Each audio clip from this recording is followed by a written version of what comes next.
परमेश्वर की हज़ूरी विच बैठे सारे भैन भरावां नूं प्यार भरी जय मसीह दी। अज शाम के समय में आपां परमेश्वर की हज़ूरी विच इकट्ठे होए हां। आओ अज दे दिन की किरपा दे लई परमेश्वर जी का धन्नवाद करते हुए प्रार्थना करिए। Hallelujah hallelujah hallelujah hallelujah hallelujah. धन्नवाद धन्नवाद धन्नवाद पिता परमेश्वर मसीह नासरी तुहाडा धन्नवाद करते हैं। तुहाडा शुक्र करते मेरे प्रभु जी, अज इस दिन की किरपा दे लई मेरे पिता परमेश्वर। दिन भर तुसीं सानूं संभाल के रखिया मेरे प्रभु जी। साडी आउण जाण विच साडी मदद ते सहायता कीती, तुहाडा धन्नवाद करते हैं प्रभु। तुहाडे पवित्र स्वर्गदूतां ने साडी राखी कीते मेरे पिता परमेश्वर। साडे रास्ते नूं सीधा कीता मेरे प्रभु जी। सारियां उलझनां परेशानियां मुश्किलां बीमारियां तो सानूं बचा के रखिया, तुहाडा धन्नवाद करते हैं प्रभु जी। असीं शाम के समय में तुहाडी हज़ूरी विच इकट्ठे हुंदे मेरे पिता। तुहाडे पाक वचन नूं पढ़न और सुनन लई जा रहे मेरे प्रभु जी। साडी मदद करना मेरे पिता कि दिता होया अज दा इह खास वचन साडे हिरदियां दे अंदर जमा हो जाए और साडे लई आशीष ते बरकत दा कारण बने। और कोई भी शैतान दी शक्ति इस सुंदर समय नूं साडे कोलों चुरा ना पावे। असीं ये मंगदे हां साडे प्रभु यीशु मसीह जी दे नाम विच, आमीन। अज आपां परमेश्वर दे वचन चों जाणांगे अफसिया 5 ਉਹਦੀ 21 ਤੋਂ ਲੈ ਕੇ 23 ਨੰਬਰ ਆਇ ਤੱਕ। ਅਤੇ मसीह ਦੇ डर ਵਿੱਚ एक दूजे ਦੇ अधीन ਰਹੋ। हे पत्नियों, ਤੁਸੀਂ ਆਪਣੇ ਪਤੀਆਂ ਦੇ ਅਧੀਨ ਹੋਵੋ ਜਿਵੇਂ ਪ੍ਰਭੂ ਦੇ ਅਧੀਨ ਹੋ, ਕਿਉਂ ਜੋ ਪਤੀ ਪਤਨੀ ਦਾ ਸਿਰ ਹੈ, ਜਿਵੇਂ ਮਸੀਹ ਵੀ ਕਲੀਸਿया ਦਾ ਸਿਰ ਹੈ। ਉਹ ਤਾਂ ਆਪ ਦੇਹ ਦਾ ਬਚਾਉਣ ਵਾਲਾ ਹੈ। ਹਾਲੇਲੂਇਆ। ਪ੍ਰਭੂ ਦਾ ਵਚਨ ਸਾਨੂੰ ਕੀ ਦੱਸਦਾ? इस विच मसीह परिवार दियां हदायतां ने और खास तौर पर पति पत्नी नूं परमेश्वर दे कुछ खास हुक्म है और जिन्हां दा फायदा उठाया जाता गलत तरीके दे नाल, पतियां दे द्वारा भी ते पत्नियां दे द्वारा भी। तो सब तो पहला वचन जिहड़ा दस्सिया गया, इहदा फायदा पतियां दे द्वारा उठाया जाता, गलत फायदा उठाया जाता। और पति कहते अपनिया पत्नियां नूं कि अगर तू अपने परमेश्वर नूं मनदी आ, अगर तू सच्चे परमेश्वर नूं मनदी आ, तां तेरा परमेश्वर कहंदा भी तू अपने पति दे अधीन हो। मतलब जो तेनू पति कहंदा वो कर, जिवें तेनू पति कहंदा उस तरह ही होवे। जे वो तेनू उठे तां कवे तू उठ जा, जे वो तेनू कवे बैठ तां तू बैठ जा, ते जे वो तेनू किसी ते आउण जाण तो रोकदा तू रुक। मतलब पूरे तरीके दे नाल पति दे अधीन हो। वो इस गल दा वचन दे नाल काफ़ी गलत फायदा उठाते हैं। पर वचन की कह रहा, अज इसकी पूरे गहरे भेत नूं जाणांगे कि आखिर की मकसद सी प्रभु दा इह गल कहण दा। देखो वचन दे विच उहने सिर आखिर दे विच की कहा कि वो तां आप देह दा बचाउण वाला आ। कौन? मसीह। मसीह देह दा बचाउण वाला आ। ते जे मसीह कलीसिया दा सिर आ तां पति अपनी पत्नी दा सिर होया। ते जे मसीह ने देह नूं बचाया सी, लोकां नूं बचाया सी, पापियां दे उत्ते भी दोष नहीं सी उन्हें लाए, बुरियां नूं भी मारिया पिटिया नहीं सी, जिहड़े उहनूं मारदे सी उहनां नूं भी नहीं ओछकिया उहने, तां की पति दा सुभाਅ मसीह वर्गा हैगा आ? जे पति चाहुंदा आ भी मेरी पत्नी वचन नूं इस नूं मन्ने अते मेरे अधीन होवे, तां की वो अपने विच मसीह दे सुभाਅ नूं दर्शाउंदा आ? कि उस पति दा सुभाਅ वाकई मसीह वर्गा हैगा आ? जे वो मसीह की तरह, जे मसीह कलीसिया का सिर आ तो वह अपने आप को मसीह के बराबर च मनदा आ कि मैं भी पत्नी का सिर हाँ, तो पत्नी मेरी इस हुक्म नूं मन्ने, ताकि वो पति ये गल 100% दावे ना कह सकता कि जिद्दां दा मसीह सी मैं भी उदां दा ही हाँ। मैं बुरे नूं वेख के भी बुरा नहीं कहता, मेरे खिलाफ कोई दोष लाई जाण मैं तां भी नहीं कहता बुरा किसी नूं।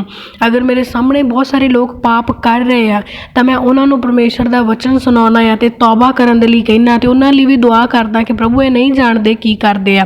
जिहड़े लोग उहनूं मारदे कुੱਟਦੇ ਉਹਦੇ ते ताने मारदे जो उहनूं दुखी दिंदे आ, तां की वो पति कहंदा है कि मैं मसीह की तरह सारा कुछ चुप करके सह रहा हाँ? जे तां एक पति अजिहा हैगा आ कि मसीह की तरह सब कुछ चुप करके सह रहा आ, मसीह दे एक वचन नूं नहीं पर सारियां नूं फॉलो करदा, फिर पति इस आदर दे योग हैगा कि उहदी पत्नी उहदी हर एक गल मन्ने जिद्दां वो कहंदा आ।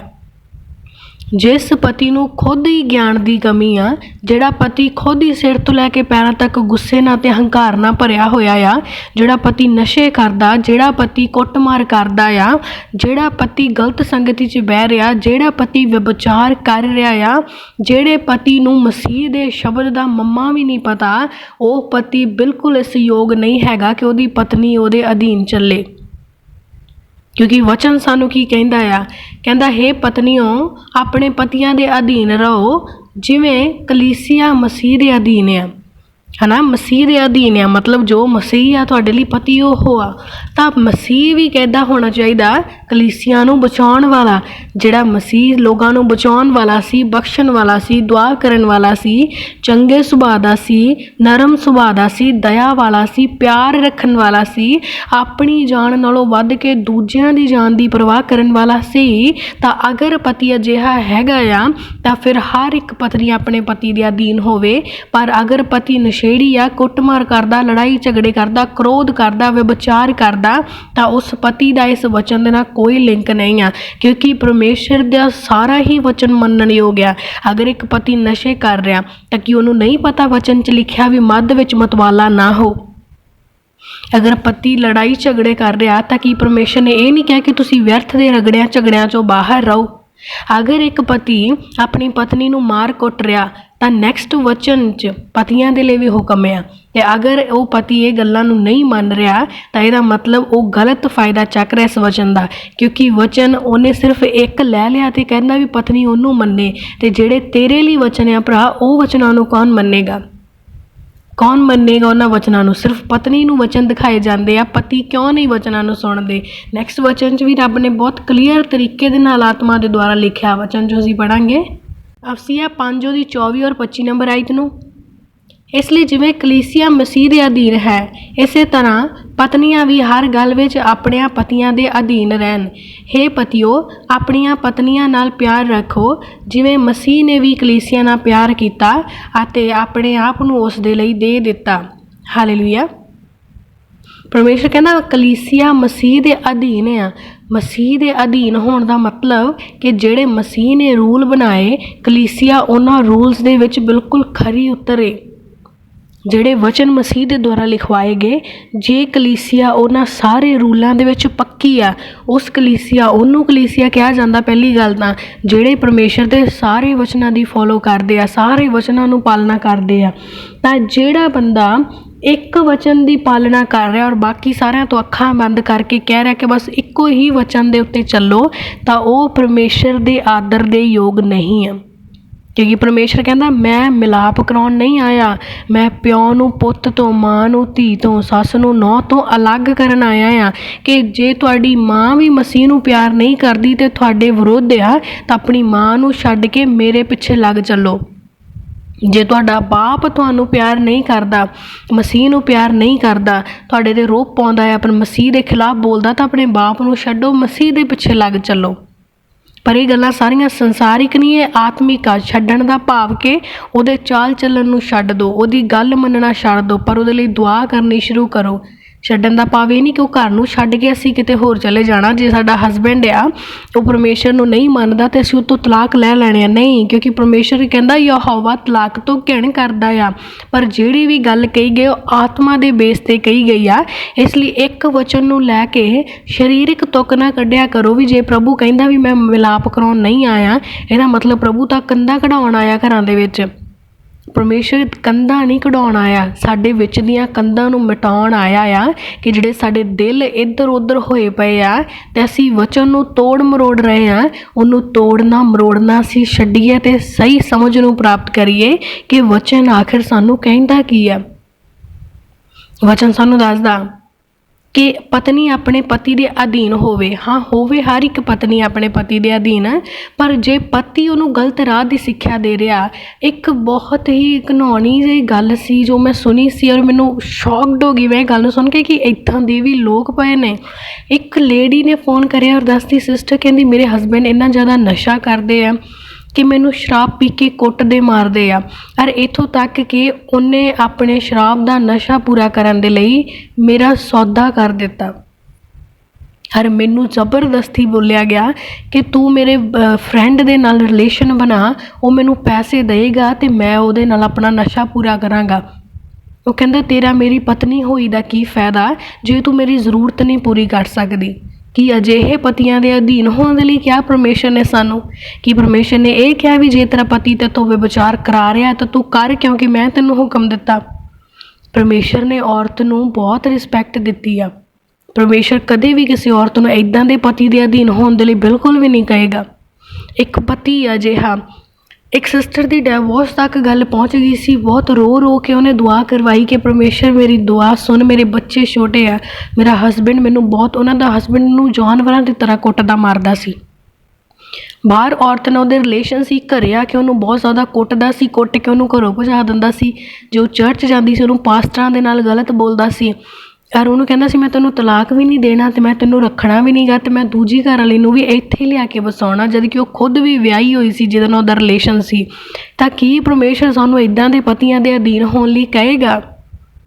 ਬਿਲਕੁਲ ਵੀ ਨਹੀਂ ਕਹੇਗਾ। ਇਸ ਕਰਕੇ ਵਚਨ ਨੂੰ ਗਲਤ ਨਾ ਸਮਝੋ। ਜੇ ਕੋਈ ਪਤੀ ਇਸ ਵਚਨ ਦਾ ਫਾਇਦਾ ਚੱਕਣਾ ਚਾਹੁੰਦਾ ਹੈ ਨਾ ਕਿ ਮੇਰੀ ਪਤਨੀ ਮੇਰੇ ਅਧੀਨ ਹੋਵੇ, ਤਾਂ ਉਸ ਪਤੀ ਨੂੰ ਚਾਹੀਦਾ ਕਿ ਉਹ ਵੀ ਆਪਣੀ ਪਤਨੀ ਨੂੰ ਪਿਆਰ ਕਰੇ। ਕਿਹੋ ਜਿਹਾ ਪਿਆਰ? ਕਹਿੰਦਾ ਉਹ ਪਿਆਰ ਜਿਹੜਾ ਮਸੀਹ ਨੇ ਕਲੀਸਿਆ ਨੂੰ ਕੀਤਾ। ਹੁਣ ਕੀ ਇੱਕ ਪਤੀ ਆਪਣੀ ਪਤਨੀ ਲਈ ਜਾਨ ਦੇਣ ਲਈ ਤਿਆਰ ਹੈਗਾ? ਸਾਰੇ ਪਤੀ ਵੀ ਇੱਕੋ ਜਿਹੇ ਨਹੀਂ ਹੁੰਦੇ। ਜੇ ਪਤੀ ਬੁਰੇ ਆ ਬਹੁਤ ਸਾਰੇ, ਤਾਂ ਬਹੁਤ ਸਾਰੇ ਚੰਗੇ ਵੀ ਆ। ਬਹੁਤ ਸਾਰੇ ਭੈਣ ਭਾਈ ਆ ਜੋ ਆਪਣੀਆਂ ਪਤਨੀਆਂ ਨੂੰ ਬਜ਼ੁਰਗ ਅਵਸਥਾ ਦੇ ਵਿੱਚ ਵੀ ਬਹੁਤ ਪਿਆਰ ਅਤੇ ਇੱਜ਼ਤ ਦਿੰਦੇ ਆ। ਬਹੁਤ ਸਾਰੇ ਭਰਾ ਆ ਜੋ ਆਪਣੀਆਂ ਪਤਨੀਆਂ ਦੇ ਲਈ ਦੁਆਵਾਂ ਕਰਾਉਂਦੇ ਆ, ਫੋਨ ਕਰਦੇ ਕਿ ਸਿਸਟਰ ਮੇਰੀ ਵਾਈਫ ਠੀਕ ਨਹੀਂ ਹੈਗੀ, ਮੇਰੀ ਸਿਸਟਰ ਵਾਈਫ ਨੂੰ ਇਹ ਪ੍ਰੋਬਲਮ ਆ। ਮਤਲਬ ਉਹ ਆਪਣੇ ਪਿਆਰ ਨੂੰ ਸ਼ੋਅ ਕਰਦੇ ਕਿ ਸੱਚਮੁੱਚ ਉਹਨਾਂ ਨੂੰ ਉਹਨਾਂ ਦੀ ਫਿਕਰ ਆ। ਜਿਹੜੇ ਫਿਕਰਮੰਦ ਨੇ, ਜਿਹੜੇ ਪ੍ਰਭੂ ਦੀ ਆਗਿਆ ਅਨੁਸਾਰ ਚੱਲਦੇ ਆ, ਜਿਹੜੇ ਆਪਣੀਆਂ ਵਾਈਫ ਨੂੰ ਆਪਣੇ ਵਾਂਗ ਪਿਆਰ ਕਰਦੇ, ਆਪਣੇ ਸਰੀਰ ਦੀ ਤਰ੍ਹਾਂ ਉਹਨਾਂ ਦੀ ਇੱਜ਼ਤ ਕਰਦੇ ਆ, ਉਹਨਾਂ ਭੈਣਾਂ ਨੂੰ ਵੀ ਚਾਹੀਦਾ ਕਿ ਆਪਣੇ ਪਤੀਆਂ ਦੇ ਅਧੀਨ ਹੋਣ। ਕਿਉਂਕਿ ਬਹੁਤ ਸਾਰੀਆਂ ਭੈਣਾਂ ਵੀ ਗਲਤ ਆ। ਇੱਕ ਬ੍ਰਦਰ ਬੜੇ ਤਰਲੇ ਪਾਉਂਦੇ ਹੁੰਦੇ ਸੀ ਕਿ ਸਿਸਟਰ ਮੇਰੀ ਵਾਈਫ ਮੈਨੂੰ ਛੱਡ ਕੇ ਚਲੀ ਗਈ ਆ, 3 ਮਹੀਨੇ ਹੋ ਗਏ ਸਿਸਟਰ ਉਹ ਆ ਨਹੀਂ ਰਹੀ, ਮੈਂ ਹਰ ਕਿਤੇ ਜਾ ਕੇ ਥੱਕ ਚੁੱਕਿਆ, ਮੈਨੂੰ ਸਮਝ ਨਹੀਂ ਆਉਂਦਾ ਮੈਂ ਕੀ ਕਰਾਂ, ਮੈਂ ਚਾਹੁੰਦਾ ਉਹ ਜਲਦੀ ਮੇਰੇ ਘਰ ਵਾਪਸ ਆ ਜਾਏ। ਤਾਂ ਉਹ ਸਿਸਟਰ ਲਈ ਬਹੁਤ ਗਲਤ ਗੱਲ ਹੈ ਅੱਜ ਉਹ ਚਲੇ ਗਏ ਨੇ, ਕਿਉਂਕਿ ਇੱਕ ਮਾਂ ਬਾਪ ਦਾ ਘਰ ਹਰ ਭੈਣ ਨੂੰ ਛੱਡਣਾ ਹੀ ਪੈਂਦਾ ਇੱਕ ਨਾ ਇੱਕ ਦਿਨ। ਔਰ ਇਹ ਜਿਹੜਾ ਰਿਸ਼ਤਾ ਅਗਰ ਸੰਸਾਰ ਸਾਰਾ ਨਿਭਾ ਰਿਹਾ ਤਾਂ ਸਾਨੂੰ ਵੀ ਨਿਭਾਉਣਾ ਹੀ ਪਏਗਾ ਇੱਕ ਨਾ ਇੱਕ ਦਿਨ। ਅਸੀਂ ਵੀ ਹਰ ਇੱਕ ਨੇ ਆਪਣੇ ਘਰ ਨੂੰ ਛੱਡ ਕੇ ਆਪਣੇ ਪਤੀ ਦੇ ਘਰ ਜਾਣਾ ਆ, ਅਤੇ ਪਰਮੇਸ਼ਰ ਕਹਿੰਦਾ ਉਹ ਤੇਰਾ ਘਰ ਆ, ਹੁਣ ਤੂੰ ਉਹਦਾ ਚੰਗੀ ਵਿਵਸਥਾ ਕਰਨ ਵਾਲੀ ਔਰਤ ਬਣ। ਤਾਂ ਉਹ ਬ੍ਰਦਰ ਨੇ ਵੀ ਆਪਣੀ ਵਾਈਫ ਦੇ ਲਈ ਬਹੁਤ ਦੁਆਵਾਂ ਕੀਤੀਆਂ, ਵਰਤ ਰੱਖੇ ਉਹਨਾਂ ਨੇ। 3 ਵਾਰ ਹਫਤੇ ਦੇ ਵਰਤ ਰੱਖ ਲਏ, 3 ਵਾਰ ਉਹਨਾਂ ਨੂੰ ਅੱਛੇ ਰਿਜ਼ਲਟ ਮਿਲੇ, ਅਤੇ ਹੁਣ ਫਾਈਨਲੀ ਉਹਨਾਂ ਦੀ ਵਾਈਫ ਦੀ ਕਾਲ ਆਈ ਸੀ ਕਿ ਉਹ ਵਾਪਸ ਘਰ ਆ ਰਹੇ ਨੇ। ਤਾਂ ਬਹੁਤ ਖੁਸ਼ੀ ਹੋਈ ਉਹਨਾਂ ਦੀ ਇਸ ਗਵਾਹੀ ਨੂੰ ਸੁਣ ਕੇ। ਤਾਂ ਇੱਦਾਂ ਦੇ ਵੀ ਪਤੀ ਹੈਗੇ ਨੇ ਜੋ ਇੱਦਾਂ ਦੇ ਨੇ, ਉਹਨਾਂ ਨੂੰ ਭੈਣਾਂ ਖਰਾਬ ਕਰੀ ਜਾ ਰਹੀਆਂ ਨੇ, ਜਿਹੜੀਆਂ ਭੈਣਾਂ ਚੰਗੀਆਂ ਉਹਨਾਂ ਨੂੰ ਪਤੀ ਖਰਾਬ ਕਰੀ ਜਾ ਰਹੇ ਨੇ। ਤਾਂ ਇਸ ਕਰਕੇ ਮਸੀਹ ਪਰਿਵਾਰ ਦੀ ਬੁਨਿਆਦ ਆ ਨਾ ਜੋ, ਉਹ ਵਚਨ ਦੇ ਬੇਸ 'ਤੇ ਰੱਖਣੀ ਚਾਹੀਦੀ। ਔਰ ਵਚਨ ਦਾ ਫਾਇਦਾ ਲੈਣ ਦੇ ਲਈ ਨਹੀਂ ਕਿ ਇੱਕ ਪਤੀ ਆਪਣੀ ਪਤੀ ਦੇ ਰੋਹਬ ਨਾ ਪਾਵੇ ਪਤਨੀ ਦੇ ਉੱਤੇ ਕਿ ਤੂੰ ਮੇਰੇ ਅਧੀਨ ਹੀ ਚੱਲ। ਅਗਰ ਉਹ ਰੋਹਬ ਨਾ ਮਨਾ ਰਿਹਾ, ਉਹਨੂੰ ਆਪ ਵੀ ਪਤਾ ਚਾਹੀਦਾ ਵੀ ਮੈਂ ਗਲਤ ਕਰ ਰਿਹਾ। ਇੱਕ ਪਤਨੀ ਅਗਰ ਆਪਣੇ ਪਤੀ ਦੇ ਆਗਿਆ ਤੋਂ ਬਾਹਰ ਜਾ ਰਹੀ ਆ, ਗਲਤ ਕੰਮ ਕਰ ਰਹੀ ਹੈ, ਵਿਚਾਰ ਕਰ ਰਹੀ ਆ, ਬਾਹਰ ਦੇ ਲਾਲਚ ਕਰ ਰਹੀ ਆ, ਆਪਣੇ ਮਾਪਿਆਂ ਦੇ ਘਰ ਦਾ ਹਜੇ ਵੀ ਬਥੇਰਾ ਲਾਲਚ ਕਰਦੀ, ਤਾਂ ਉਹ ਭੈਣ ਵੀ ਗਲਤ ਕਰ ਰਹੀ ਆ। ਇਸ ਕਰਕੇ ਪਤੀ ਨੂੰ ਪਰਮੇਸ਼ਰ ਨੇ ਕਿਹਾ ਵੀ ਜਿਹੋ ਜਿਹਾ ਪਿਆਰ ਤੂੰ ਆਪਣੇ ਸਰੀਰ ਦੇ ਨਾਲ ਕਰਦਾ, ਜਿਹੋ ਜਿਹਾ ਪਿਆਰ ਮਸੀਹ ਨੇ ਕਲੀਸਿਆ ਦੇ ਨਾਲ ਕੀਤਾ, ਉਹੋ ਜਿਹਾ ਪਿਆਰ ਤੂੰ ਆਪਣੀ ਪਤਨੀ ਨਾਲ ਕਰ। ਮਾਰ ਕੁੱਟ ਵਾਲੇ ਬਹੁਤ ਨੇ, ਬਹੁਤੇ ਪ੍ਰੇਮ ਕਰਨ ਵਾਲੇ ਵੀ ਨੇ। ਬਹੁਤ ਸਾਰੀਆਂ ਭੈਣਾਂ ਨੇ ਜੋ ਵਿਚਾਰ 'ਚ ਨੇ, ਬਹੁਤ ਸਾਰੇ ਭਰਾ ਨੇ ਜੋ ਵਿਚਾਰ 'ਚ ਨੇ।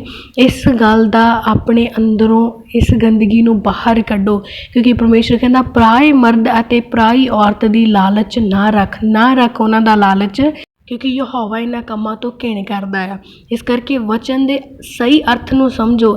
ਆਪਣੇ ਇੱਕ ਦੂਜੇ ਦੇ ਨਾਲ ਹਸਬੈਂਡ ਵਾਈਫ ਦੇ ਵਿੱਚ ਬੌਂਡਿੰਗ ਰੱਖੋ, ਰਿਸਪੈਕਟ ਰੱਖੋ, ਇੱਕ ਦੂਜੇ ਵਿੱਚ ਅੰਡਰਸਟੈਂਡਿੰਗ ਰੱਖੋ। ਜਿੰਨੀਆਂ ਮਿਸਅੰਡਰਸਟੈਂਡਿੰਗ ਤੁਹਾਡੇ ਰਿਸ਼ਤੇ 'ਚ ਉਹਨੂੰ ਕਲੀਅਰ ਕਰੋ, ਕਿਉਂਕਿ ਇਹ ਰਿਸ਼ਤਾ ਪਰਮੇਸ਼ਰ ਵੱਲੋਂ ਜੋੜਿਆ ਹੋਇਆ। ਹਰ ਵਚਨ ਕਹਿੰਦਾ ਜਿਹਨੂੰ ਪ੍ਰਭੂ ਨੇ ਜੋੜਿਆ ਆ ਉਹਨੂੰ ਕੋਈ ਅਲੱਗ ਨਹੀਂ ਕਰ ਸਕਦਾ। ਇਸ ਕਰਕੇ ਆਪਣੇ ਰਿਸ਼ਤੇ ਨੂੰ ਮਜ਼ਬੂਤ ਕਰੋ। ਵਚਨ ਦਾ ਗਲਤ ਫਾਇਦਾ ਨਹੀਂ, ਵਚਨ ਦਾ ਸਹੀ ਫਾਇਦਾ ਉਠਾਓ। ਇੱਕ ਦੂਜੇ ਨੂੰ ਦੱਸੋ, ਆਪਣੀ ਪਤਨੀ ਨੂੰ ਦੱਸੋ कि वचन सानू इदा कहता असीं इस अनुसार चलना आ। पत्नी भी उस गल दे विच अपने पति नूं समझावे कि नहीं, आपां नूं वचन इस गल की आग्ञा नहीं दिंदा, आपां आ काम नहीं करने, तो एक दूजे की सहमति ना चलो। अगर मसीह परिवारां दे विच वाद विवाद, लड़ाई झगड़े, कुटमार चलदा रहा तो मसीह होण दा साडा की फायदा।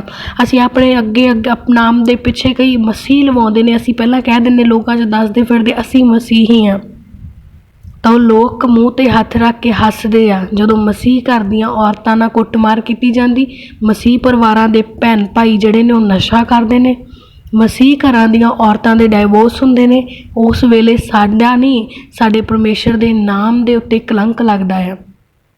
साडा रिश्ता बेशक टुट रहा पर साडे परमेशर दे नाम दे उत्ते कलंक ला रहे असीं कि मसीह दे विच हो के भी ये आ कुछ कर रहे ने, क्योंकि वचन तां इन्हां नूं तलाक दी आग्ञा दिंदा ही नहीं।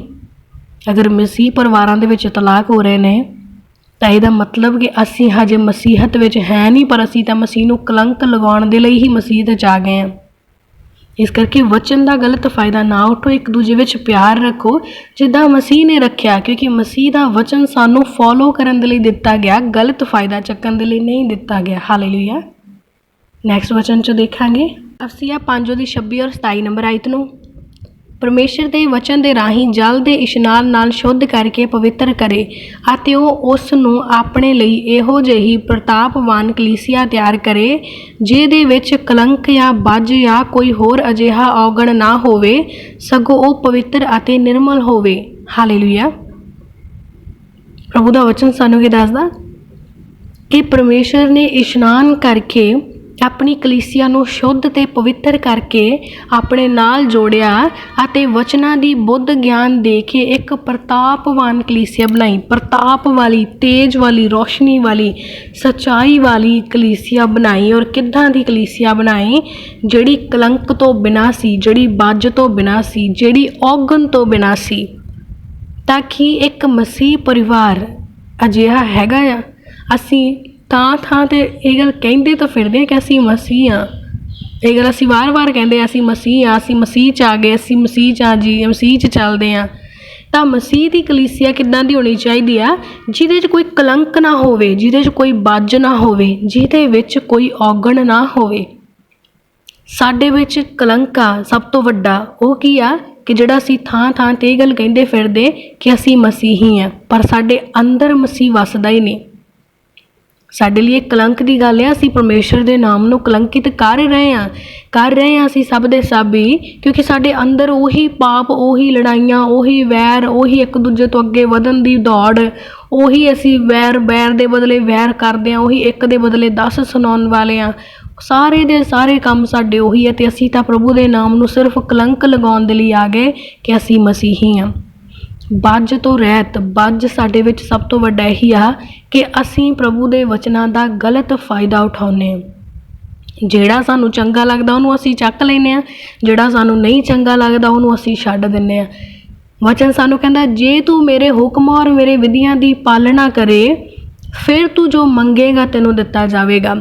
असीं पहला वचन छड्ड दिंने आ, उहदे तो अखां मीच लैने भी जे तू मेरे हुक्मां विधियां दी पालना करे, इहनूं छड्ड के एक लैन चक लेने भी प्रभु तू वचन दे विच क्या जो तू मंगेगा तो दिता जाऊगा। अज प्रभु मैं पासपोर्ट लैके चलिया, अज वीजे तो खाली ना आवे, तो जे वो खाली आ गया फिर तो परमेशर नहीं साडा कुछ लगता, फिर तो प्रभु नूं वो गल्लां कहणियां जिहड़ियां असीं अपने लिए सुन नहीं सकते।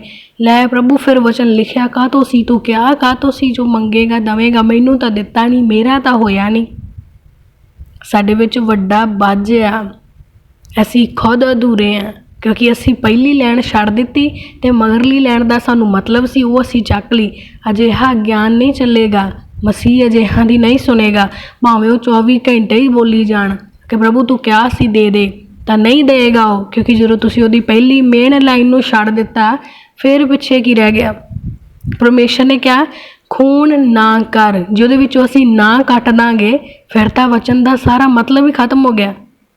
उस तरह जे असी पहली लैन नूं छड्ड दित्ता भी जे तू मेरे हुक्मां मेरे विधियां दी पालना करे, ये तो छड्ड दित्ता, कल्ला यही रहता भी जे मंगे तो फिर दिता जाऊगा, फिर साडा कोई हल नहीं हो सकता। ਅਸੀਂ ਔਗੁਣਾਂ ਨਾਲ ਭਰੇ ਹਾਂ। ਵਚਨ ਕਹਿੰਦਾ ਮੇਰੀ ਕਲੀਸਿਆ ਕਲੰਕ ਅਤੇ ਬੱਜ ਤੋਂ ਰਹਿਤ ਪਰ ਔਗੁਣਾਂ ਤੋਂ ਰਹਿਤ ਹੋਵੇ। ਔਗਣ ਸਾਡੇ ਵਿੱਚ ਭਰੇ ਪਏ ਆ, ਹਜੇ ਤੱਕ ਸਾਡੇ ਔਗਣ ਗਏ ਨਹੀਂ, ਸਾਡਾ ਸੁਭਾਅ ਬਦਲਿਆ ਹੀ ਨਹੀਂ। ਕਿੰਨਾ ਵੀ ਗਿਆਨ ਦਿੱਤਾ ਜਾਵੇ ਸਾਨੂੰ, ਕਿੰਨਾ ਵੀ ਦੱਸ ਦਿੱਤਾ ਜਾਵੇ ਵੀ ਮਸੀਹ ਦੇ ਵਿੱਚ ਅਸੀਂ ਮੰਗਤੇ ਨਹੀਂ ਹਾਂ, ਅਸੀਂ ਸਿਰਫ ਮੰਗਣ ਨਹੀਂ ਆਏ, ਇਸ ਗੱਲ ਤੋਂ ਬਾਹਰ ਨਿਕਲ ਆਓ, ਅਸੀਂ ਸੰਸਾਰ ਦੇ ਨਹੀਂ ਹੈਗੇ, ਅਸੀਂ ਸੰਸਾਰ ਨੂੰ ਪ੍ਰਾਪਤ ਨਹੀਂ ਕਰਨਾ, ਫਿਰ ਵੀ ਸਾਡੀਆਂ ਦੁਆਵਾਂ ਇਹੀ ਹੁੰਦੀਆਂ ਜੀ ਪ੍ਰੇਅਰ ਕਰ ਦਿਓ ਸਾਨੂੰ ਵੀਜ਼ਾ ਮਿਲ ਜੇ, ਪ੍ਰੇਅਰ ਕਰ ਦਿਓ ਲੋਨ ਪਾਸ ਹੋ ਜੇ, ਪ੍ਰੇਅਰ ਕਰ ਦਿਓ ਜੀ ਲੋਨ ਮਾਫ ਹੋ ਜੇ। ਔਰ ਇੱਕ ਬਹੁਤ ਹੀ ਬੇਸਿਕ ਸੀ ਪ੍ਰੋਬਲਮ ਹਾਂ ਜੋ ਸਾਡੇ ਵਿੱਚ ਹੈਗੀ ਆ ਕਿ ਅਵਿਸ਼ਵਾਸ ਆ ਸਾਡੇ ਅੰਦਰ। ਪ੍ਰੇਅਰ ਲਾਈਨ 'ਤੇ ਫੋਨ ਕਰਨਗੇ, ਪ੍ਰੇਅਰ ਕਰਵਾ ਲਈ ਸਿਸਟਰ, ਸਾਡਾ ਨਾ ਆਹ ਕੰਮ ਬਣ ਨਹੀਂ ਰਿਹਾ, ਬੜਾ ਜ਼ਰੂਰੀ ਹੈ ਬਣ ਜਾਵੇ, ਪ੍ਰੇਅਰ ਕਰਵਾਈ, ਆਮੀਨ ਬੋਲਿਆ, ਆਮੀਨ ਦੇ ਨਾਲ ਹੀ ਸਿਸਟਰ ਰੋਜ਼ ਪ੍ਰੇਅਰ ਕਰਿਓ ਸਾਡੇ ਲਈ। ਸਾਡੇ 'ਚ ਕੀ ਆ? ਅਵਿਸ਼ਵਾਸ। ਕਿਉਂਕਿ ਸਾਨੂੰ ਪੂਰਾ ਯਕੀਨ ਆ ਵੀ ਇੱਕ ਵਾਰੀ ਪ੍ਰੇਅਰ ਤਾਂ ਸਾਡੇ ਲਈ ਅਸਰ ਲਿਆ ਹੀ ਨਹੀਂ ਸਕਦੀ, ਸਾਨੂੰ ਤਾਂ 10-12 ਵਾਰੀ ਕਰਨਾ ਹੀ ਪਏਗੀ, ਫੇਰ ਹੀ ਕੰਮ ਹੋਏਗਾ। ਸਿਸਟਰ ਸਵੇਰੇ ਸ਼ਾਮ ਕਰਿਓ, ਸਿਸਟਰ ਸਾਡਾ ਨਾਂ ਲਿਖ ਲਓ, ਜਦੋਂ ਤੁਸੀਂ ਬੈਠੇ ਨਾ ਆਪਦੇ ਲਈ ਉਦੋਂ ਵੀ ਸਾਡੇ ਲਈ ਕਰਿਓ, ਪੱਕਾ ਹੀ ਕਰਿਓ ਵੀ ਸਾਡਾ ਕੰਮ ਵੱਡਾ ਆ। ਕਿਉਂ ਬਈ ਤੁਹਾਡਾ ਕੰਮ ਵੱਡਾ ਆ? ਜਿਹੜੇ ਬਾਕੀ ਦੇ ਫੋਨ ਲਾਉਂਦੇ ਆ ਉਹ ਐਵੇਂ ਹੀ ਆ ਕਿ ਉਹਨਾਂ ਦਾ ਕੰਮ ਵੱਡਾ ਨਹੀਂ ਹੈਗਾ? ਤੁਹਾਡਾ ਅਵਿਸ਼ਵਾਸ ਵੱਡਾ ਆ, ਕਿਉਂਕਿ ਸਾਨੂੰ ਯਕੀਨ ਹੀ ਨਹੀਂ ਵੀ ਜਿਹੜੀ ਹੁਣ ਪ੍ਰੇਅਰ ਹੋ ਗਈ ਆ ਇਹਦੇ ਨਾਲ ਸਾਡਾ ਕੰਮ ਹੋ ਗਿਆ ਆ। ਆਮੀਨ ਕਹਿਣ ਦਾ ਮਤਲਬ ਹੁੰਦਾ ਕਿ ਜੋ ਕਹਿਤਾ ਉਹ ਹੋ ਗਿਆ ਆ, ਪਰ ਅਸੀਂ ਆਮੀਨ ਕਹਿ ਦਿੰਦੇ ਆ ਪਰ ਸਾਨੂੰ ਇਸ ਗੱਲ ਦਾ ਭਰੋਸਾ ਜਮਾ ਹੀ ਨਹੀਂ ਹੈਗਾ, 1% ਨਹੀਂ। ਔਰ ਇਹੋ ਜਿਹੇ ਇੱਕ ਨਹੀਂ ਗੇ, ਜੇ ਦਿਨ 'ਚ ਮੈਨੂੰ 50 ਫੋਨ ਆਉਂਦੇ ਤਾਂ ਇਹ ਜੇ 40 ਆ ਜਿਹੜੇ ਇਹ ਗੱਲ ਨਾਲ ਦੀ ਨਾਲ ਆਮੀਨ ਕਹਿਣ। ਤੇ ਆਮੀਨ ਤਾਂ ਬੜੀ ਮੁਸ਼ਕਿਲ ਦੇ ਨਾਲ ਸਾਰੀ ਪ੍ਰੇਅਰ 'ਚ ਸਬਰ ਕੀਤਾ ਹੁੰਦਾ ਉਹਨਾਂ ਨੇ ਵੀ ਕਦੋਂ ਪ੍ਰੇਅਰ ਖਤਮ ਹੋਵੇ ਤੇ ਕਦੋਂ ਸਿਸਟਰ ਦੀ ਡਿਊਟੀ ਅਸੀਂ ਵਧਾ ਦਈਏ। ਵੀ ਸਿਸਟਰ ਨਾ ਸਾਡੇ ਪੱਕੇ ਕਰਕੇ ਲਿਖ ਲਓ ਵੀ ਜਦੋਂ ਪ੍ਰੇਅਰ 'ਚ ਬੈਠੇ ਨਾਲ ਦੀ ਨਾਲ ਅਸੀਂ ਇਹ ਗੱਲ ਕਹਿ ਦਈਏ ਵੀ ਸਾਡੇ ਲਈ ਉਦੋਂ ਹੀ ਕਰੀ ਜਾਇਓ, ਬਸ ਸਾਡੇ ਲਈ ਕਰੀ ਜਾਇਓ ਸਿਸਟਰ, ਤੁਹਾਨੂੰ ਹੋਰ ਕੋਈ ਕੰਮ ਨਹੀਂ ਹੈਗਾ। ਅਵਿਸ਼ਵਾਸੀ ਆ ਅਸੀਂ, ਔਗਣ ਆ ਸਾਡੇ ਵਿੱਚ, ਸਭ ਤੋਂ ਵੱਡਾ ਔਗਣ ਆ। ਪਰ ਪ੍ਰਭੂ ਕਹਿੰਦਾ ਮੇਰੀ ਕਲੀਸਿਆ 'ਚ ਔਗਣ ਹੋਣਾ ਨਹੀਂ ਚਾਹੀਦਾ ਪਰ ਸਾਡੇ 'ਚ ਹੈਗਾ ਆ। ਸਾਨੂੰ ਇਹ ਆ ਵੀ ਜਿਹੜੀ ਹੁਣ ਪ੍ਰੇਅਰ ਹੋ ਗਈ ਇਹ ਤਾਂ ਐਵੇਂ ਹੀ ਸੀ, ਇਹ ਤਾਂ ਫਾਰਮੈਲਿਟੀ ਸੀ। ਜੇ ਸਿਸਟਰ ਇਕੱਲੀ ਬਹਿ ਕੇ ਸਾਡੇ ਲਈ ਦੁਆ ਕਰੂਗੀ, ਰੋਜ਼ ਕਰੂਗੀ, ਫੇਰ ਹੀ ਸਾਡਾ ਕੰਮ ਹੋਊਗਾ। ਔਰ ਉਹ ਵੀ ਸਿਸਟਰ ਹੀ ਕਰੇ, ਕਿਉਂ ਜੀ ਸਾਨੂੰ ਤਾਂ ਨੀਂਦ ਆ ਜਾਂਦੀ ਆ, ਸਾਨੂੰ ਤਾਂ ਕੰਮ ਬਹੁਤ ਹੁੰਦੇ ਆ, ਸਾਡੇ ਤਾਂ ਪ੍ਰੇਅਰ 'ਚ ਵਾਸੀਆਂ ਆਉਣ ਲੱਗ ਜਾਂਦੀਆਂ, ਸਾਨੂੰ ਤਾਂ ਪ੍ਰੇਅਰ ਵਿੱਚ ਬੈਠਾ ਨਹੀਂ ਜਾਂਦਾ, ਸਾਡਾ ਤਾਂ ਟਾਈਮ ਨਹੀਂ ਨਿਕਲਦਾ, ਇਹ ਸਿਸਟਰ ਤਾਂ ਵਿਹਲੀ ਆ। ਕਿਸੇ ਇਨਸਾਨ ਨੂੰ ਅਸੀਂ ਆਪਣੇ ਕੰਮਾਂ ਲਈ ਵਿਹਲਾ ਸਮਝ ਲੈਂਦੇ, ਪਰ ਕੋਈ ਅਗਰ ਤੁਹਾਨੂੰ ਕਿਸੇ ਲਈ ਕਹਿ ਦੇਵੇ ਨਾ ਦੁਆ ਕਰਨ ਦੇ ਲਈ ਤਾਂ ਸਾਡੇ ਹੱਥ ਪਹਿਲਾਂ ਹੀ ਖੜਿਆ ਵੀ ਲੈ ਅਸੀਂ ਤਾਂ ਕਦੇ ਆਪਦੇ ਲਈ ਨਹੀਂ ਕੀਤੀ, ਅਸੀਂ ਕਿਸੇ ਲਈ ਕਿੱਥੋਂ ਕਰ ਲਾਂਗੇ। ਅਸੀਂ ਮਸੀਹ ਲੋਕ ਹਾਂ ਕਿ ਸਾਨੂੰ ਇਸ ਗੱਲ ਤੋਂ ਸ਼ਰਮ ਮਹਿਸੂਸ ਨਹੀਂ ਹੁੰਦੀ।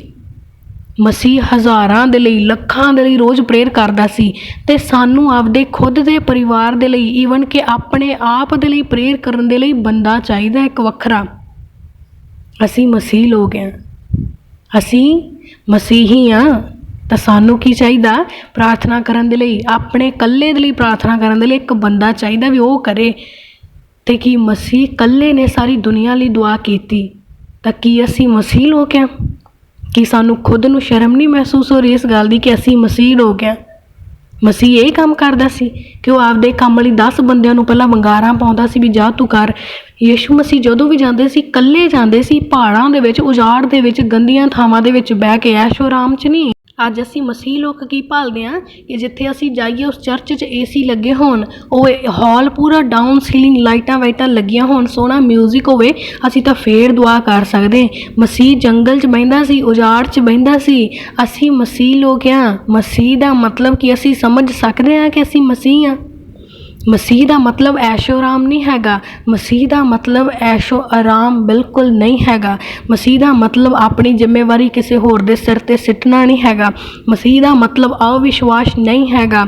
ਮਸੀਹ ਦਾ ਮਤਲਬ ਇਹ ਨਹੀਂ ਹੈਗਾ ਕਿ ਅਸੀਂ ਆਪਣੇ ਬੋਝ ਆਪਣੇ ਸਿਰੋਂ ਲਾ ਕੇ ਕਿਸੇ 'ਤੇ ਸਿੱਟ ਦਈਏ। ਪ੍ਰਭੂ ਕਹਿੰਦਾ ਤੂੰ ਆਪਣਾ ਭਾਰ, ਆਪਣਾ ਬੋਝ ਲੈ ਕੇ ਮੇਰੇ ਕੋਲੇ ਆਓ, ਮੈਂ ਤੇਰਾ ਜੂਲਾ ਉਠਾਵਾਂਗਾ। ਪਰ ਅਸੀਂ ਕਹਿੰਦੇ ਵੀ ਅਸੀਂ ਆਪਦਾ ਬੋਝ ਕਿਸੇ ਹੋਰ ਇਨਸਾਨ 'ਤੇ ਸਿੱਟ ਕੇ ਅਸੀਂ ਵਿਹਲੇ ਹੋ ਜਾਈਏ, ਸਾਨੂੰ ਨਾ ਚੱਕਣਾ ਪਵੇ।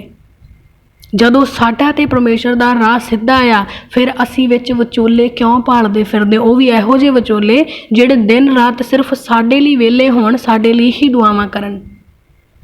परमेश्वर ने अपने दास ज्ञान देਣ ਦੇ ਲਈ ਖੜੇ ਕੀਤੇ ਸੀ। ਇਸ ਲਈ ਨਹੀਂ ਕਿ ਤੁਸੀਂ ਸਾਰਾ ਦਿਨ ਉਹਨਾਂ ਦੇ ਹੀ ਹੱਥਾਂ ਵੱਲ ਵੇਖਦੇ ਰਹੋ। ਸਾਨੂੰ ਪਾਸਟਰਾਂ ਨੇ ਕਠਪੁਤਲੇ ਨਹੀਂ ਬਣਾਇਆ, ਅਸੀਂ ਖੁਦ ਕਠਪੁਤਲੇ ਬਣੇ ਉਹਨਾਂ ਦੇ ਹੱਥਾਂ ਦੇ।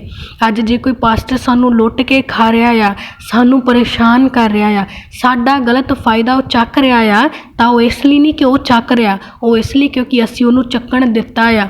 ਕਿਉਂਕਿ ਅਸੀਂ ਤਾਂ ਪਹਿਲਾਂ ਹੀ ਹੱਥ ਖੜੇ ਕਰਤੇ ਵੀ ਸਾਡੇ ਤੋਂ ਕੁਛ ਹੋਣਾ ਨਹੀਂ, ਪਾਸਟਰ ਜੀ ਤੁਸੀਂ ਕਰੋਗੇ ਤਾਂ ਹੋਏਗਾ। ਸ਼ਰਮ ਆਉਣੀ ਚਾਹੀਦੀ ਸਾਨੂੰ ਕਿ ਅਸੀਂ ਮਸੀਹ ਲੋਕ ਹਾਂ। ਮਸੀਹ ਨੇ ਆਪਣੇ ਸਾਰੇ ਕੰਮ ਖੁਦ ਚੱਕੇ, ਸਾਰੀ ਦੁਨੀਆ ਦਾ ਭਾਰ ਉਹਨੇ ਖੁਦ ਚੱਕ ਲਿਆ। ਔਰ ਸਾਥੋਂ ਮਸੀਹ ਪਰਿਵਾਰਾਂ ਤੋਂ ਸਾਡੇ ਆਪਦੇ ਪਰਿਵਾਰ ਦਾ ਭਾਰ ਹੀ ਨਹੀਂ ਚੱਕਿਆ ਜਾਂਦਾ। ਸਾਨੂੰ ਬੰਦੇ ਚਾਹੀਦੇ ਆ ਜੀ ਕਿ ਕੋਈ ਸਾਡੇ ਲਈ ਦੁਆਵਾਂ ਕਰੇ। ਪਰਮੇਸ਼ਰ ਕਹਿੰਦਾ ਮੇਰੀ ਕਲੀਸਿਆ ਬੱਜ ਰਹਿਤ, ਕਲੰਕ ਰਹਿਤ ਅਤੇ ਔਗਣ ਰਹਿਤ ਹੋਵੇ। ਹੁਣ ਅੱਜ ਜੇ ਕੋਈ ਇਹ ਗੱਲਾਂ ਕਰ ਰਿਹਾ ਨਾ ਤੁਹਾਡੇ ਕੋਲੇ, ਤੁਹਾਨੂੰ ਬੁਰੀਆਂ ਜ਼ਰੂਰ ਲੱਗਣਗੀਆਂ ਕਿ ਸਾਨੂੰ ਕੋਈ ਇਹ ਕਿਉਂ ਕਹਿ ਰਿਹਾ ਆ, ਪਰ ਉਹੀ ਬੰਦਾ ਕਹੇਗਾ ਜੋ ਕਹੇਗਾ ਕਿ ਤੁਸੀਂ ਕਿਸੇ ਦੇ ਹੱਥ ਦੀ ਕਠਪੁਤਲੀ ਨਾ ਬਣੋ। ਕਿਉਂਕਿ ਬਹੁਤ ਅਜਿਹੇ ਆ, ਤੁਸੀਂ ਘੁੰਮ ਫਿਰ ਕੇ ਦੇਖ ਲਿਆ ਆ, ਜਿਹੜੇ ਕਹਿੰਦੇ ਆ ਵੀ ਸਾਡੇ ਕੋਲੇ ਹੀ ਆਓ, ਅਸੀਂ ਚੰਗੇ ਕਰਾਂਗੇ, ਸਾਡੀ ਚਰਚ 'ਚ ਬੈਠੋ। ਫਿਰ ਉਦੋਂ ਅਸੀਂ ਦੁਖੀ ਹੋ ਜਾਂਦੇ ਹਾਂ ਜਦੋਂ ਸਾਨੂੰ ਕੋਈ ਸੱਚੀ ਗੱਲ ਦੱਸਦਾ, ਸਾਨੂੰ ਉਹਦੀ ਗੱਲ ਕੌੜੀ ਲੱਗਦੀ ਆ। ਪਰ ਸੰਸਾਰਿਕ ਲੋਕ ਕਹਿੰਦੇ ਨੇ ਕਿ ਕੌੜੀ ਦਵਾਈ ਛੇਤੀ ਅਤੇ ਚੰਗਾ ਅਸਰ ਕਰਦੀ ਆ। ਇਹ ਗੱਲਾਂ ਕੌੜੀਆਂ ਜ਼ਰੂਰ ਆ, ਪਰ ਤੁਹਾਡੀ ਜ਼ਿੰਦਗੀ ਨੂੰ ਸਿੱਧ ਬਣਾਉਣ ਵਾਲੀਆਂ ਆ। ਇਸ ਲਈ ਕਿਸੇ ਦੇ ਹੱਥ ਦੀ ਕਠਪੁਤਲੀ ਨਾ ਬਣੋ। ਪਰਮੇਸ਼ਰ ਦੀ ਕਲੀਸਿਆ ਆ ਅਸੀਂ, ਜਿਹਨੂੰ ਪਰਮੇਸ਼ਰ ਨੇ ਧੋ ਕੇ ਇਸ਼ਨਾਨ ਕਰਕੇ ਵੱਡੇ ਪ੍ਰਤਾਪ ਦੇ ਨਾਲ ਬਣਾਇਆ ਆ ਅਤੇ ਸਾਨੂੰ ਤਿਆਰ ਕੀਤਾ ਕਲੰਕ ਤੋਂ ਰਹਿਤ, ਬੱਜ ਤੋਂ ਰਹਿਤ ਅਤੇ ਔਗਣ ਤੋਂ ਰਹਿਤ, ਪਰ ਸਗੋਂ ਪਵਿੱਤਰ ਅਤੇ ਨਿਰਮਲ ਬਣਾਉਣ ਦੇ ਲਈ। ਤੇ ਅਸੀਂ ਪਵਿੱਤਰ ਅਤੇ ਨਿਰਮਲ ਬਣਨਾ ਆ।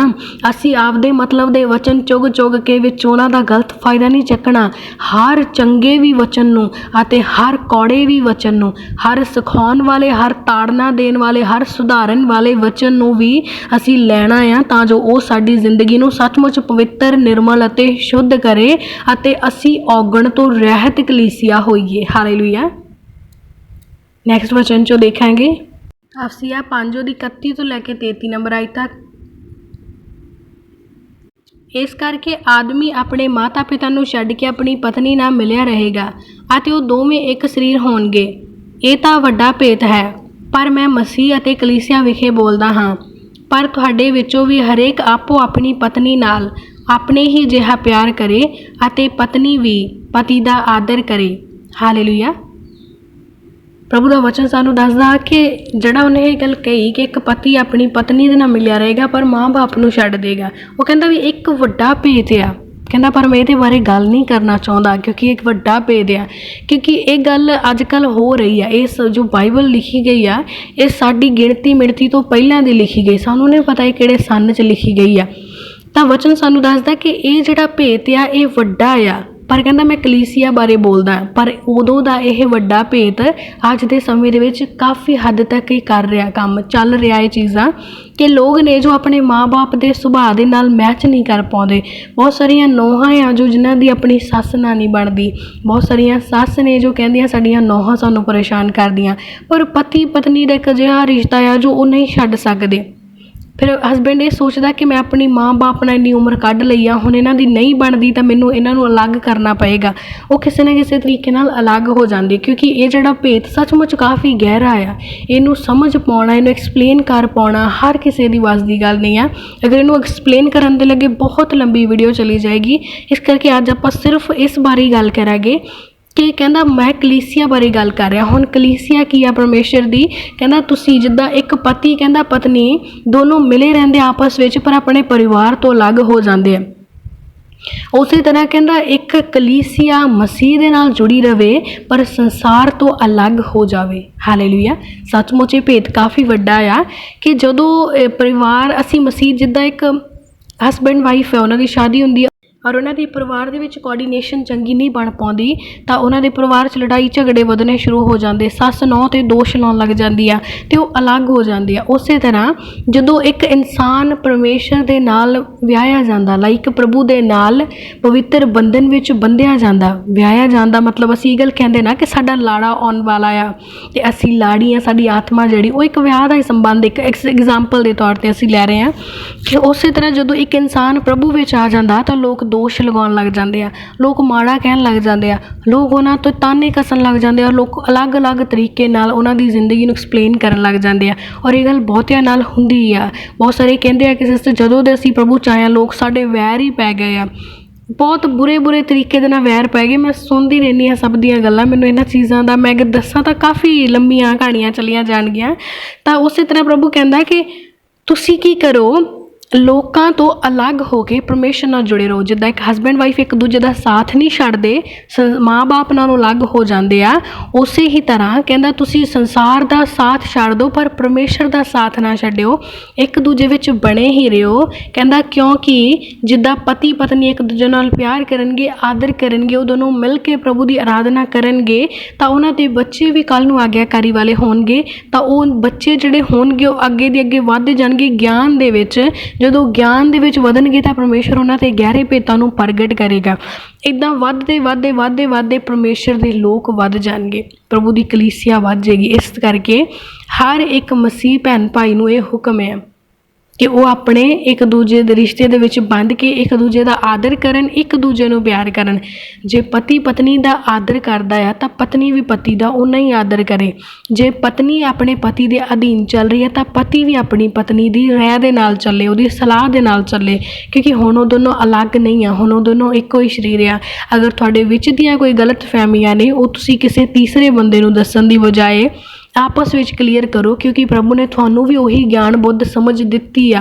ਤੀਜਾ ਬੰਦਾ ਤੁਹਾਡੀ ਸਿਚੁਏਸ਼ਨ ਨੂੰ ਨਹੀਂ ਸਮਝ ਸਕਦਾ, ਇਸ ਲਈ ਆਪਣੇ ਰਿਸ਼ਤਿਆਂ ਦੇ ਵਿੱਚ ਕਲੇਸ਼ ਲੜਾਈ ਕਰਨ ਤੋਂ ਚੰਗਾ ਆਪਸ ਵਿੱਚ ਬੈਠ ਕੇ ਆਪਣੀ ਲੜਾਈ ਨੂੰ ਸੋਲਵ ਕਰੋ, ਕਿਉਂਕਿ ਪਰਮੇਸ਼ਰ ਨੇ ਤੁਹਾਨੂੰ ਜੋੜਿਆ ਤੇ ਕੋਈ ਇਨਸਾਨੀ ਸ਼ਕਤੀ ਤੁਹਾਨੂੰ ਅਲੱਗ ਨਹੀਂ ਕਰ ਸਕਦੀ।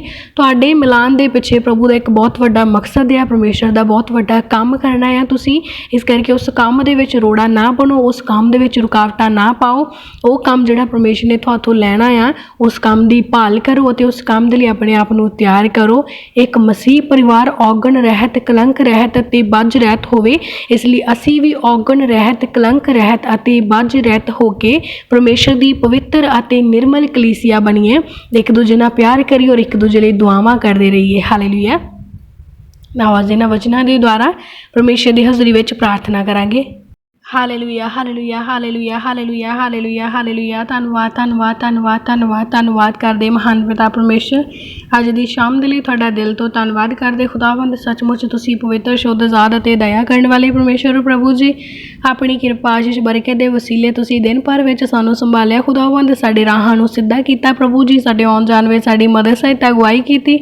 ਤੁਹਾਡੇ ਦੂਤਾਂ ਨੇ ਸਾਡੀ ਰਕਸ਼ਾ ਹਿਫਾਜ਼ਤ ਕੀਤੀ ਪਿਤਾ ਪਰਮੇਸ਼ਰ। ਸਭ ਤੋਂ ਪਹਿਲਾਂ ਅਸੀਂ ਦਿਨ ਭਰ ਵਿੱਚ ਹੋਏ ਸਾਰੇ ਗਲਤੀਆਂ, ਗੁਨਾਹਾਂ, ਪਾਪਾਂ, ਅਪਰਾਧਾਂ ਦੀ ਤੌਬਾ ਕਰਦੇ ਹਾਂ। ਖੁਦਾਵੰਦ ਬਖਸ਼ ਲਓ ਪਿਤਾ ਪਰਮੇਸ਼ਰ, ਮਾफ़ ਕਰਨਾ ਖੁਦਾਵੰਦ, ਜਾਣੇ ਅਤੇ ਅਣਜਾਣੇ ਵਿੱਚ ਹੋਏ ਸਾਰੇ ਹੀ ਗਲਤੀਆਂ, ਗੁਨਾਹਾਂ, ਪਾਪਾਂ ਅਤੇ ਅਪਰਾਧਾਂ ਦੀ ਤੌਬਾ ਕਰਦੇ ਹਾਂ ਪ੍ਰਭੂ ਜੀ। ਮਾफ़ ਕਰਨਾ ਪਿਤਾ ਪਰਮੇਸ਼ਰ ਜੋ ਸਾਡੇ ਤੋਂ ਕਦੇ ਵੀ ਕੋਈ ਗਲਤੀ, ਗੁਨਾਹ, ਪਾਪ, ਅਪਰਾਧ ਹੋਇਆ ਹੋਵੇ ਪਿਤਾ ਪਰਮੇਸ਼ਰ, ਕਿਉਂਕਿ ਤੁਸੀਂ ਬਖਸ਼ਣ ਵਾਲੇ ਪਰਮੇਸ਼ਰ ਹੋ, ਦਇਆ ਕਰਨ ਵਾਲੇ ਪਰਮੇਸ਼ਰ ਹੋ, ਆਜ਼ਾਦ ਕਰਨ ਵਾਲੇ ਔਰ ਚੰਗਿਆ ਕਰਨ ਵਾਲੇ ਹੋ। ਖੁਦਾਵੰਦ ਸਾਰੇ ਪਾਪਾਂ ਤੋਂ ਸ਼ੁੱਧ ਕਰੋ, ਪਵਿੱਤਰ ਕਰੋ। ਆਉਣ ਵਾਲੇ ਸਮੇਂ ਦੇ ਵਿੱਚ ਪਵਿੱਤਰਤਾਈ ਦੇ ਵਿੱਚ ਬਣੇ ਰਹਿਣ ਦੇ ਵਿੱਚ ਸਾਡੀ ਮਦਦ ਸਹਾਇਤਾ ਅਗਵਾਈ ਕਰੋ। ਅੱਜ ਪਿਤਾ ਪਰਮੇਸ਼ਰ ਅੱਜ ਦੇ ਇਹਨਾਂ ਵਚਨਾਂ ਦੇ ਵਿੱਚ ਸਾਰੇ ਹੀ ਭੈਣਾਂ ਭਾਈਆਂ ਨੂੰ ਬਲੈਸ ਕਰਦੇ ਹਾਂ। ਖੁਦਾਵੰਦ ਅੱਜ ਦਾ ਇਹ ਜੋ ਪਵਿੱਤਰ ਵਚਨ ਮਸੀਹ ਪਰਿਵਾਰ ਦੀਆਂ ਹਦਾਇਤਾਂ ਤੁਸੀਂ ਸਾਨੂੰ ਦਿੱਤੀਆਂ ਨੇ ਖੁਦਾਵੰਦ, ਸੱਚਮੁੱਚ ਖੁਦਾਵੰਦ ਜਦ ਅਸੀਂ ਮਸੀਹ ਸ਼ਬਦ ਦਾ ਯੂਜ਼ ਕਰ ਰਹੇ ਹਾਂ ਤਾਂ ਸਾਡੀ ਮਦਦ ਕਰੋ ਕਿ ਸੱਚਮੁੱਚ ਅਸੀਂ ਮਸੀਹ ਵਾਲੇ ਕੰਮ ਵੀ ਕਰੀਏ। ਖੁਦਾਵੰਦ ਸਾਡਾ ਸਿਰਫ ਬੋਲਣਾ ਮਸੀਹ ਵਾਲਾ ਨਾ ਹੋਵੇ, ਪਰ ਸਾਡਾ ਚਾਲ ਚੱਲਣ, ਜ਼ਿੰਦਗੀ ਦਾ ਹਰ ਇੱਕ ਪਲ ਮਸੀਹ ਦੇ ਤਰ੍ਹਾਂ ਹੋਵੇ ਪਿਤਾ। ਅਸੀਂ ਵੀ ਤੁਹਾਡੇ ਡਰ ਭੈ ਦੇ ਵਿੱਚ ਚੱਲੀਏ, ਤੁਹਾਡੇ ਕੰਮਾਂ ਦੇ ਵਿੱਚ ਵਧੀਏ, ਤੁਹਾਡੇ ਨਾਮ ਦੇ ਲਈ ਇਸਤੇਮਾਲ ਕੀਤੇ ਜਾਈਏ। ਤੁਹਾਡੀ ਦਇਆ ਕਿਰਪਾ ਸਦਾ ਦੀ ਹੁਣ ਤੋਂ ਲੈ ਕੇ ਸਦਾ ਤੱਕ ਸਾਡੀਆਂ ਜ਼ਿੰਦਗੀਆਂ 'ਚ ਬਣੀ ਰਹੇ। ਖੁਦਾਬੰਦ ਹਰ ਇੱਕ ਭੈਣ ਭਾਈ ਮਸੀਹ ਦੇ ਵਚਨਾਂ ਦੇ ਦੁਆਰਾ ਆਪਣੀ ਜ਼ਿੰਦਗੀ ਨੂੰ ਬਤੀਤ ਕਰਨ ਵਾਲਾ ਹੋਵੇ ਪਿਤਾ ਪਰਮੇਸ਼ਰ, ਮਸੀਹ ਦੀਆਂ ਗੱਲਾਂ ਕਰਨ ਵਾਲਾ ਅਤੇ ਮਸੀਹ ਦੇ ਕੰਮ ਕਰਨ ਵਾਲਾ ਹੋਵੇ ਪ੍ਰਭੂ ਜੀ। ਸੱਚਮੁੱਚ ਸਾਡਾ ਉੱਠਣਾ, ਬੈਠਣਾ, ਬੋਲਣਾ, ਚੱਲਣਾ ਤੁਹਾਡੀ ਮਰਜ਼ੀ, ਇੱਛਾ ਦੇ ਅਨੁਸਾਰ ਹੋਵੇ। ਖੁਦਾਬੰਦ ਜ਼ਿੰਦਗੀ ਦਾ ਹਰ ਇੱਕ ਪਲ ਤੁਹਾਡੀ ਪਵਿੱਤਰ ਹਜ਼ੂਰੀ ਵਿੱਚ ਬਲੈਸ ਅਤੇ ਪਵਿੱਤਰ ਕੀਤਾ ਜਾਵੇ। ਖੁਦਾਬੰਦ ਕੋਈ ਵਿਰੋਧੀ ਦੀ ਸ਼ਕਤੀ ਸਾਡੀਆਂ ਜ਼ਿੰਦਗੀਆਂ ਦੇ ਖਿਲਾਫ ਆਪਣੀ ਮਰਜ਼ੀ ਪੂਰੀ ਨਾ ਕਰ ਸਕੇ ਪਿਤਾ ਜੀ। ਪਰ ਅਸੀਂ ਪਰਮੇਸ਼ਰ ਦੀ ਪਵਿੱਤਰ ਅਤੇ ਅਨਮੋਲ ਕਲੀਸਿਆ ਹੋਈਏ ਖੁਦਾਵੰਦ ਹਰ ਇੱਕ ਪਤੀ ਆਪਣੀਆਂ ਪਤਨੀਆਂ ਨੂੰ ਪਿਆਰ ਕਰਨ ਵਾਲਾ ਅਤੇ ਆਦਰ ਕਰਨ ਵਾਲਾ ਹੋਵੇ ਪਿਤਾ ਜੀ। ਹਰ ਇੱਕ ਮਸੀਹ ਪਰਿਵਾਰ ਦੀ ਪਤਨੀ ਆਪਣੇ ਪਤੀ ਦੇ ਅਧੀਨ ਰਹਿਣ ਵਾਲੀ, ਵਚਨਾਂ ਦੇ ਨਾਲ ਗੱਲਬਾਤ ਕਰਨ ਵਾਲੇ ਅਤੇ ਵਚਨਾਂ ਦੇ ਅਨੁਸਾਰ ਚੱਲਣ ਵਾਲੇ ਹੋਣ ਖੁਦਾਵੰਦ। ਹਰ ਇੱਕ ਮਸੀਹ ਪਰਿਵਾਰ ਦਾ ਹਰ ਇੱਕ ਮੈਂਬਰ ਖੁਦਾਵੰਦ ਤੁਹਾਡੇ ਵਚਨਾਂ ਨੂੰ ਪੜ੍ਹੇ ਅਤੇ ਵਚਨਾਂ ਦਾ ਸਹੀ ਇਸਤੇਮਾਲ ਕਰੇ, ਵਚਨ ਦੀ ਖੁਰਾਕ ਦੇ ਨਾਲ ਆਪਣੇ ਆਤਮਾ ਨੂੰ ਰਿਸ਼ਟ ਪੁਸ਼ਟ ਕਰੇ ਪਿਤਾ ਪਰਮੇਸ਼ਰ। ਤੁਹਾਡੇ ਵਚਨਾਂ ਦੇ ਅਨੁਸਾਰ ਆਪਣੀ ਸਾਰੀ ਜ਼ਿੰਦਗੀ ਨੂੰ ਬਤੀਤ ਕਰੇ ਖੁਦਾਵੰਦ। ਤੁਹਾਡਾ ਸੱਜਾ ਫਤਿਹਮੰਦ ਹੱਥ ਉਹਨਾਂ ਦੀ ਰਕਸ਼ਾ, ਹਿਫਾਜ਼ਤ, ਮਦਦ, ਸਹਾਇਤਾ, ਅਗਵਾਈ ਕਰੇ ਪਿਤਾ ਜੀ। ਤੁਹਾਡੇ ਸਵਰਗੀ ਦੂਤ ਉਹਨਾਂ ਦੀ ਰਕਸ਼ਾ, ਹਿਫਾਜ਼ਤ ਕਰਨ ਪਿਤਾ। ਇਹਨਾਂ ਸਾਰੇ ਘਰਾਂ ਪਰਿਵਾਰਾਂ ਦੇ ਵਿੱਚ ਹੁਣ ਤੋਂ ਲੈ ਕੇ ਸਦਾ ਤੱਕ ਤੁਹਾਡੀ ਪਵਿੱਤਰ ਮਰਜ਼ੀ ਪੂਰੀ ਕੀਤੀ ਜਾਵੇ। ਆਪਸੀ ਪਿਆਰ ਔਰ ਮਿਲਵਰਤਨ ਰੱਖੋ ਖੁਦਾਵੰਦ। ਮਸੀਹ ਪਰਿਵਾਰਾਂ ਦੇ ਵਿੱਚ ਉਹ ਸਾਰੇ ਲੜਾਈ ਝਗੜੇ ਦੀ ਸਪਿਰਿਟ ਨੂੰ ਕੈਂਸਲ ਕਰਦੇ ਖੁਦਾਵੰਦ। ਹਸਬੈਂਡ ਵਾਈਫ ਦੇ ਵਿੱਚ ਦੀਆਂ ਸਾਰੀਆਂ ਗਲਤ ਫਹਿਮੀਆਂ ਨੂੰ ਦੂਰ ਕਰਦੇ ਆ ਪਰਮੇਸ਼ਰ ਪਿਤਾ। ਜੋ ਵੀ ਮਸੀਹ ਭੈਣ ਭਾਈ ਆਪਣੇ ਰਿਸ਼ਤਿਆਂ ਦੇ ਵਿੱਚ ਦਰਾਰ ਪਾਏ ਹੋਏ ਨੇ, ਉਹਨਾਂ ਦੇ ਰਿਸ਼ਤੇ ਅਲੱਗ ਹੋ ਚੁੱਕੇ ਨੇ, ਘਰਾਂ ਦੇ ਵਿੱਚ ਲੜਾਈ ਝਗੜੇ ਚੱਲ ਰਹੇ ਨੇ, ਘਰਾਂ ਦੇ ਵਿੱਚ ਆਪਸੀ ਪਿਆਰ ਆਦਰ ਨਹੀਂ ਹੈ ਖੁਦਾਵੰਦ। ਉਹਨਾਂ ਸਾਰੇ ਰਿਸ਼ਤਿਆਂ ਨੂੰ ਤੁਹਾਡੇ ਹੱਥਾਂ ਦੇ ਵਿੱਚ ਸੌਂਪਦੇ, ਇਹਨਾਂ ਦੇ ਰਿਸ਼ਤਿਆਂ ਦੇ ਵਿੱਚ ਫਿਰ ਤੋਂ ਪਿਆਰ ਔਰ ਆਦਰ ਨੂੰ ਮੰਗਦੇ ਖੁਦਾਵੰਦ। ਤੁਹਾਡੀ ਪਵਿੱਤਰ ਮਰਜ਼ੀ ਨੂੰ ਮੰਗਦੇ ਆ ਪ੍ਰਭੂ ਜੀ। ਇਹਨਾਂ ਦੇ ਰਿਸ਼ਤਿਆਂ ਦੇ ਵਿੱਚ ਹੁਣ ਤੋਂ ਲੈ ਕੇ ਸਦਾ ਤੱਕ ਤੁਹਾਡੀ ਪਵਿੱਤਰ ਮਰਜ਼ੀ ਅਤੇ ਤੁਹਾਡਾ ਹੀ ਕਬਜ਼ਾ ਵਾਸ ਹੋਵੇ ਖੁਦਾਵੰਦ। ਤੁਹਾਡੇ ਸੱਚਾ ਸਹਾਇਕ ਪਵਿੱਤਰ ਆਤਮਾ ਇਹਨਾਂ ਦੀ ਰਕਸ਼ਾ, ਹਿਫਾਜ਼ਤ ਕਰੇ ਪਿਤਾ ਜੀ। ਕੋਈ ਵੀ ਬਦੀ ਦੇ ਬੰਧਨ ਇਹਨਾਂ ਦੀਆਂ ਜ਼ਿੰਦਗੀਆਂ 'ਚ ਫੈਕਟ ਨਾ ਕਰ ਸਕਣ ਖੁਦਾਵੰਦ। ਹੁਣ ਤੋਂ ਲੈ ਕੇ ਸਦਾ ਤੱਕ ਇਹਨਾਂ ਪਰਿਵਾਰਾਂ ਨੂੰ ਬਲੈਸ ਕਰੋ, ਫ੍ਰੀ ਕਰੋ, ਆਜ਼ਾਦ ਕਰੋ, ਸ਼ੁੱਧ ਕਰੋ, ਪਵਿੱਤਰ ਕਰੋ, ਦਇਆ ਕਰੋ ਮਹਾਨ ਪਿਤਾ ਪਰਮੇਸ਼ਰ। ਸਾਰੇ ਭੈਣਾਂ ਭਾਈਆਂ ਨੂੰ, ਸਾਰੇ ਪਰਿਵਾਰਾਂ ਨੂੰ ਤੁਹਾਡੇ ਜ਼ਿੰਦਾ ਲਹੂ ਦੇ ਵਿੱਚ ਕਵਰ ਕਰ ਦਿਓ ਖੁਦਾਵੰਦ। ਇਸ ਪ੍ਰਾਰਥਨਾ ਨੂੰ ਤੁਹਾਡੇ ਸਾਮਰਥੀ ਨਾਮ ਦੇ ਵਿੱਚ ਸਾਰੇ ਹੀ ਮਿਲ ਕੇ ਮੰਗਦੇ ਹਾਂ। ਆਮੀਨ, ਆਮੀਨ, ਆਮੀਨ।